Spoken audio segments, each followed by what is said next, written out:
कौनो प्रेमी प्रेमिका के बीच कौनो बात के लेके मन मुटाव हो गई। और जब मन मुटाव हो गई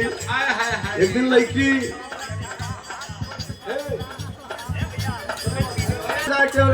अंगोछी दहलस तो लड़का से लड़की कहलस का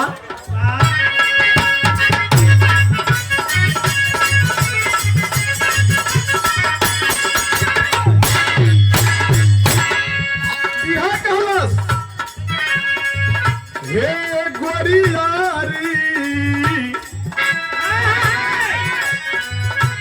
ए हमार सोना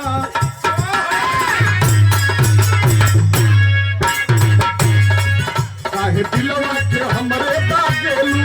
गुस्सा में ना अच्छा लागेलू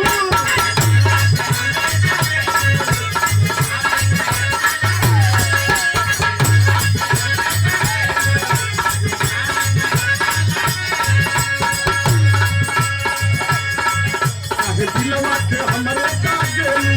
गुस्सा में ना अच्छा लागेलू तोहर बोलिया रानी पर उठा लगे कलश के हेलो बोलो। जब तुम बोलती हो ना लगता है कि देसी घी का परोठा सामने परोस दिया गया। क्या कहलस तोहर बोलिया रानी पर उठा लगे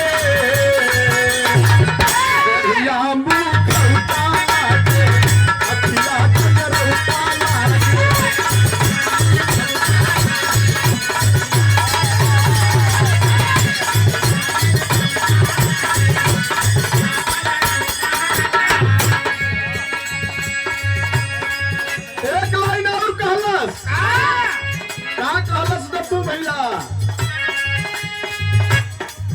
छोटी एक गलती पे कर तारू झोल हो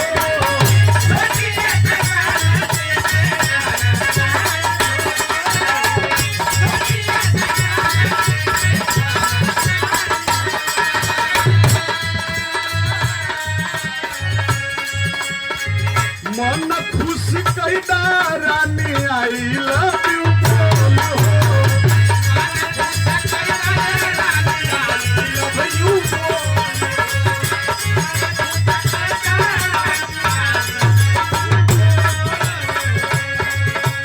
तोहर बतवाया रानी शरमता लगे कितनी साफ सुथरी गीत है कहीं फुहर कम ना पैदा तोहर